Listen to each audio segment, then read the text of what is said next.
Hi everyone, thanks for joining us again here at the Caribou Public Library. I'm Miss Erin and we're here for our chapter book story time. We're continuing to read Mary Poppins by P.L. Travers, illustrated by Mary Shepherd, and we are halfway through chapter 5, which is about the dancing cow. If you'll remember from last time, here is a picture to help you remember. The cow went to the king, cannot stop dancing 7 days straight, she told him. And you need to know what the king will suggest that she do. Okay, so she's come to ask the king's advice. Very curious, said the king, pushing the crown on one side and scratching his head. Very curious, said the courtiers, scratching their heads too. What does it feel like? Asked the king. Funny, said the red cow, and yet, she paused as if choosing her words, it's a rather pleasant feeling, too, as if laughter were running up and down inside of me.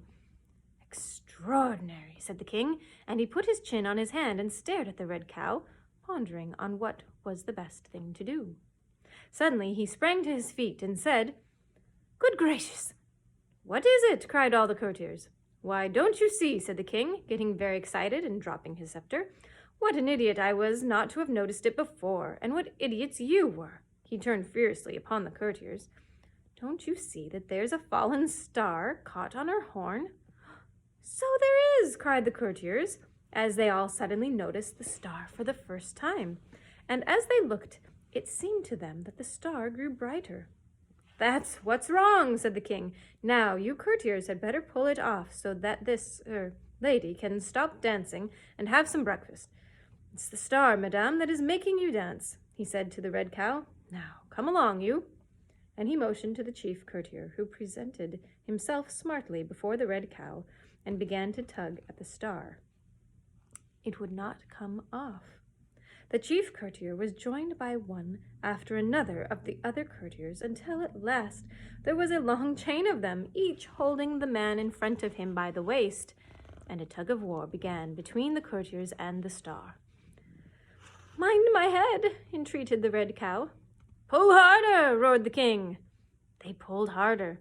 They pulled until their faces were red as raspberries. They pulled until they could not pull any longer, and all fell back one on top of the other. The star did not move. It remained firmly fixed to the horn. Said the king. Secretary, look into the encyclopedia and see what it says about cows with stars on their horns. The secretary knelt down and began to crawl under the throne. Presently he emerged, carrying a large green book, which was always kept there in case the king wanted to know anything. He turned the pages. There's nothing at all, your majesty, except the story of the cow who jumped over the moon, and you know all about that. The king rubbed his chin, because that helped him to think. He sighed irritably and looked at the red cow. All I can say, he said, is that you'd better try that too. Try what? Said the red cow. Jumping over the moon. It might have an effect. Worth trying anyway. Me? Said the red cow with an outraged stare. Yes, you. Who else? Said the king impatiently. He was anxious to get to the barber's. Sire, said the red cow, I beg you to remember that I am a decent, respectable animal, and have been taught from my infancy that jumping was no occupation for a lady. The king stood up and shook his scepter at her. Madame, he said, you came here for my advice, and I have given it to you. Do you want to go on dancing forever? Do you want to go hungry forever? Do you want to go sleepless forever? The red cow thought of the lush, sweet taste of dandelions. She thought of meadow grass and how soft it was to lie on. She thought of her weary, capering legs and how nice it would be to rest them. And she said to herself, perhaps just for once it wouldn't matter and nobody except the king need to know. How high do you suppose it is? She said aloud as she danced. The king looked up at the moon. At least a mile, I should think, said he. The red cow nodded. She thought so too. For a moment she considered, and then she made up her mind. I never thought that I should come to this, your majesty, jumping, and over the moon at that. But I'll try it, she said, and curtsied gracefully to the throne. Good, said the king pleasantly, realizing that he would be in time for the barber after all. Follow me. He led the way into the garden, and the red cow and the courtiers followed him.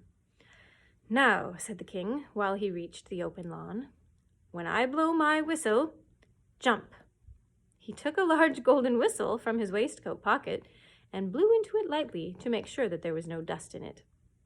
The red cow danced at attention. Now, 1, said the king, 2, 3, and he blew the whistle.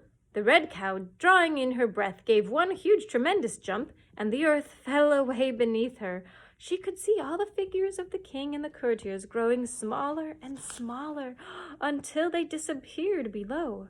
She shot herself upwards through the sky, with the stars spinning around her like the great golden plates, and presently, in blinding light, she felt the cold rays of the moon upon her.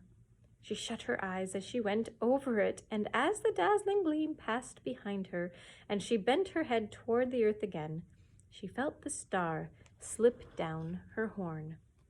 With a great rush, it fell off and went rolling down the sky, and it seemed to her that as it disappeared into the darkness, great chords of music came from it and echoed through the air. In another minute, the red cow had landed on the earth again.